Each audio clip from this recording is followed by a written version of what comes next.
I want to thank you all for being here this evening. I want to thank the West Pasco Chamber of Commerce for hosting us tonight. This is the last scheduled forum with this kind of format before the primary election on August 26th. And we will not appear together, these three, again, probably for a very long time, unless they choose to run against me as the incumbent in 4 years from now. But I would like to take this opportunity to thank my opponents for giving people a choice by offering up themselves as a candidate in this election. And I congratulate both of you on the campaign that you have run. Bob on the end there was the only candidate to have his name put on the ballot by petition. I can tell you that that's hard to do. Also, congrats, Bob, on receiving the Times endorsement, and kudos for getting the endorsement of Commissioner Pat Mallory. And your involvement in the Pasco affairs the last couple of years has been exemplary. I think you used the word you have immersed yourself in the affairs of Pasco. And Mike, you have eclipsed both of us in your fundraising prowess, and the number of signs that you have erected, probably only second to that of Mr. Wells, who will be up here in a little bit. You have received endorsements from just about all of the elected officials in Pasco, and I congratulate you on that accomplishment. They have not gone unnoticed. But ladies and gentlemen, both of these people have done very impressive things. But I submit to you that all of the things that I have mentioned that they have done, and some of the other things that they will mention when they get the opportunity to speak, do not qualify them to be a county commissioner. Between the two of them, they have very little experience in what it takes to be qualified to be a commissioner. On the other hand, I bring to the table experience, the kind of experience that is needed. I have served in the state legislature for 8 sessions. I was appointed by Jeb Bush to the bench at the Public Service Commission and served as the executive director of a statewide program working out of the governor's office with offices all over the state. During that time, I have collected a lot of tools, a lot of experience, and I am ready to put those into action and serve you as the next county commissioner from District 2. And of all of the tools that I have collected, the most important one is the one that I had to learn and the one that I used at the Public Service Commission. And in that quasi-judicial position, I was the trier of the facts. I had to make decisions on facts, not emotion, party politics, talking points, or parochial boundaries. That's a tool I will use to make decisions when I'm the next Pasco County Commissioner. Thank you.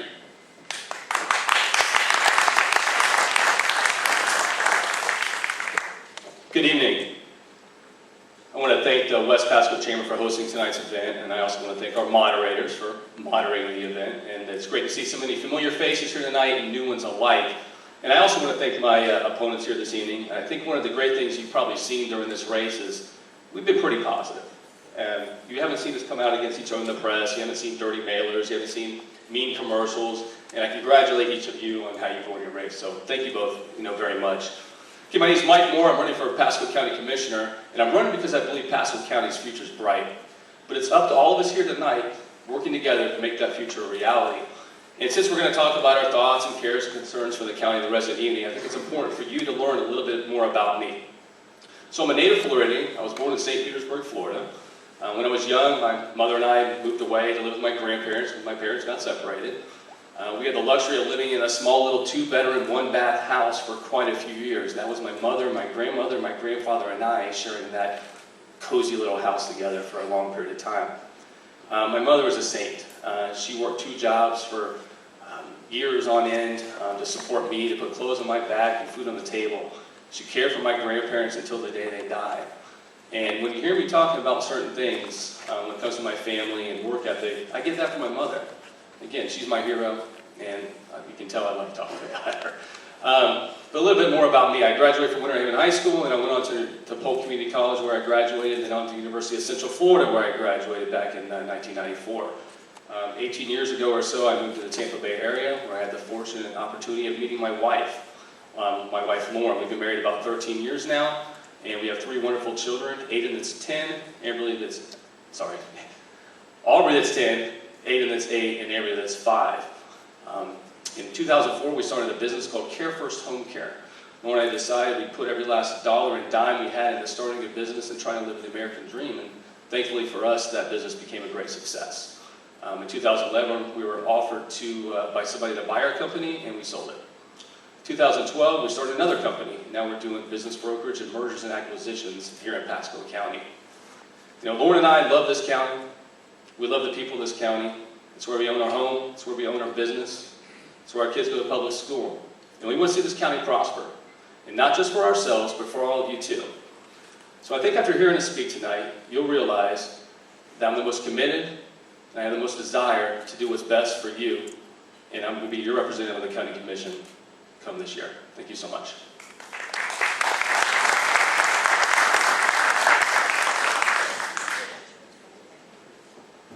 Good evening. My name is Bob Robertson. That's what the tag here says in the front. And I also, too, want to echo the comments that have been made by Ken and by Mike, that this indeed has been a very positive race, and Ken's also being a bit bashful when he doesn't mention that he was endorsed by the Tribune. And we have a representative tonight here from the Tribune. But ultimately, what we're doing here tonight is a job interview. All 3 of us want to work for you. And if you think about, just make a quick show of hands, how many of you have ever been in a situation where you've had to hire somebody? Lots of hands. Okay. So I don't need to tell you, but I'm going to anyway, that when you do that, if you just looked at the resume and said, okay, this guy's got the best resume, let's pick him. It doesn't always work out the way that you would like it to. Or maybe if you've known somebody for a long time or somebody's your friend, you hire him.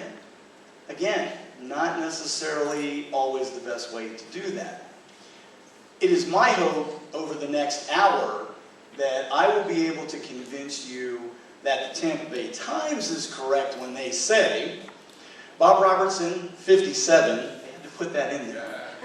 Bob Robertson, 57, is the top candidate for Republicans. He displays a broader and deeper knowledge of the issues confronting the county than his 2 opponents. I would encourage you to pick up a copy of this article if you'd like. It'll be at the back table after the contest tonight. Why did they say that?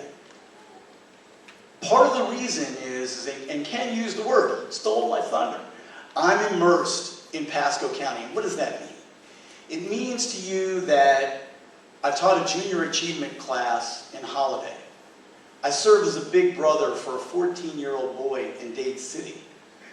I serve on the board of a nonprofit that deals with homelessness prevention in Zephyr Hills.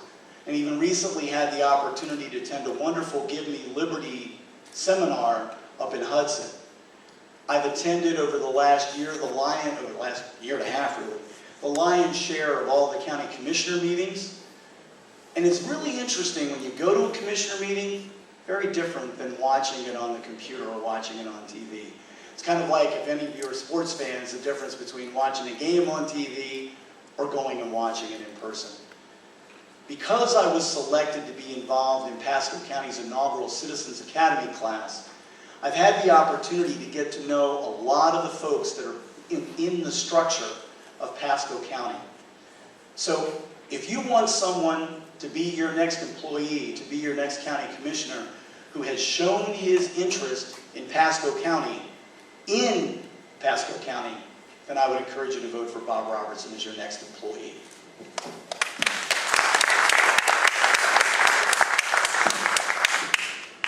We're a little short on mics, we have to share them here. All right, well, thanks for the intros, candidates, and we're going to go ahead and open it up for questions from our moderators to alternate between the candidates. And again, each of you have 2 minutes to respond. Opponents have a 1-minute response to that, and then a 30-second rebuttal from the original candidate. And we begin alphabetically as well? Sure. All right.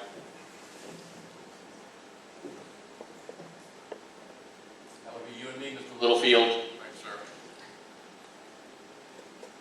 Dive right in. the story behind the decision by Jewish Family and Community Services to use its shelter on Darlington Road as a halfway house for Central American illegal immigrant boys is complicated, no doubt, but the reaction to it has not been.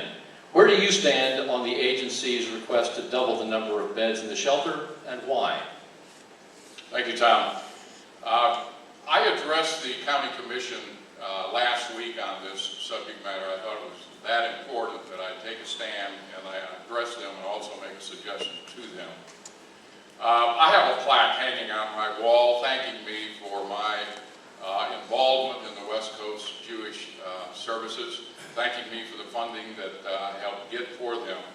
But at the same time, I have asked the County Commission not to approve those other beds, not because I don't believe in their ministry and in their approach, but I think we have a very large opportunity here to send a loud message to the federal government that we do not want to be the dumping ground for their failed policy of closing the border. I can tell you that when we still have veterans that sleep in the woods and on benches, and we have children that wake up in the back seat of an automobile and get dressed for school in a gas station bathroom, we have no business to go beyond our Jerusalem. And I stated that was a biblical principle. First in Jerusalem, Judea, Samaria, and then to the uttermost parts of the world. Let's make sure that we send a large, loud message to the federal government that we are not going to be co-conspirators with their failed policy of closing the border and not repealing the law that says that these illegals can be released from federal government, from federal custody during their hearing. I vote no.